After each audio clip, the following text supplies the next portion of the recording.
প্রিয় সম্মানিত ভিউয়ার্স, নয়নতারা মৎস্য হ্যাচারির পক্ষ থেকে প্রীতি ও শুভেচ্ছা জানিয়ে শুরু করছি আজকের প্রতিবেদন। দেখুন, আপনাদের মাঝে আবারও নিয়ে হাজির হয়েছি কাতল মাছের পোনা নিয়ে। তো এই টাইপের কাতল মাছের পোনাগুলো আপনারা যারা পুরাতন চাষি তারা অবশ্যই জানেন যে এই মাছের খাবার এবং মাছগুলো কীভাবে চাষ করলে লাভবান হতে পারবেন। আর যারা নতুন উদ্যোক্তা তাদের উদ্দেশ্যে বলবো যে অবশ্যই এই কাতল মাছ চাষ করে লাভবান হতে পারবেন। কারণ দেখতে পাচ্ছেন কাতল মাছের পোনার সাইজ এবং পোনার কোয়ালিটিগুলো, এগুলো একদম অরিজিনাল কাতল মাছের পোনা। তো ওই টাইপের কাতল মাছের পোনাগুলোকে কি খাবার এবং কিভাবে চাষ করলে লাভবান হতে পারবেন বিস্তারিত জানতে আমাদের ভিডিওটি ধৈর্য সহকারে দেখবেন। আর অবশ্যই আমাদের চ্যানেলটি সাবস্ক্রাইব করে দেবেন, কমেন্টের মাধ্যমে আপনাদের মূল্যবান মতামত জানাবেন, যাতে করে পরবর্তী ভিডিও এবং নতুন নতুন পোনা নিয়ে আপনাদের মাঝে হাজির হতে পারি। তো চাষি ভাইয়েরা, আপনারা কিন্তু এই টাইপের কাতল মাছগুলো আপনার পুকুরের পানি সবসময় সবুজ কালার রাখতে হবে।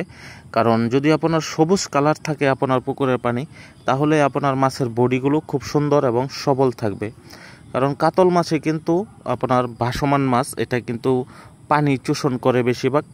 তাহলে আপনার যদি সাদা পানি থাকে ওই ক্ষেত্রে আপনার মাছের বডি শুধু শুকিয়ে যাবে। আর যদি পানিতে আপনার সবুজ কালার থাকে তাহলে আপনার মাছের বডি ভালো থাকবে এবং সুস্থ থাকবে। মাছগুলো খুব অল্প সময়ে বাজারজাত করতে পারবেন এবং কোনো রোগ জীবাণু ছাড়াই মাছগুলো গ্রোথ চলে আসবে তাড়াতাড়ি। আর এই টাইপের পানিগুলো কালার রাখতে আর পোনা সংগ্রহ করতে অবশ্যই আমাদের স্ক্রিনে দেওয়া নাম্বার রয়েছে। আর পানিগুলো কালার রাখতে আপনারা সবসময় খোল ভিজিয়ে রাখবেন পুকুরে, আর খোলকোড়া ভিজিয়ে খাবার প্রয়োগ করবেন। হ্যাঁ, আর যদি আপনার পুকুরে কাপ জাতীয় সব মাছ যদি কাপ জাতীয় থাকে তাহলে অবশ্যই আপনি ওখানে সার প্রয়োগ করতে পারবেন। সারের প্রয়োগ করলে তাহলে আপনার পানিটা একটু কালার থাকবে অবশ্যই। কারণ যদি আপনার পুকুরে সবুজ কালার না রাখেন তাহলে আপনার কাতল মাছ চাষ করে লাভবান হতে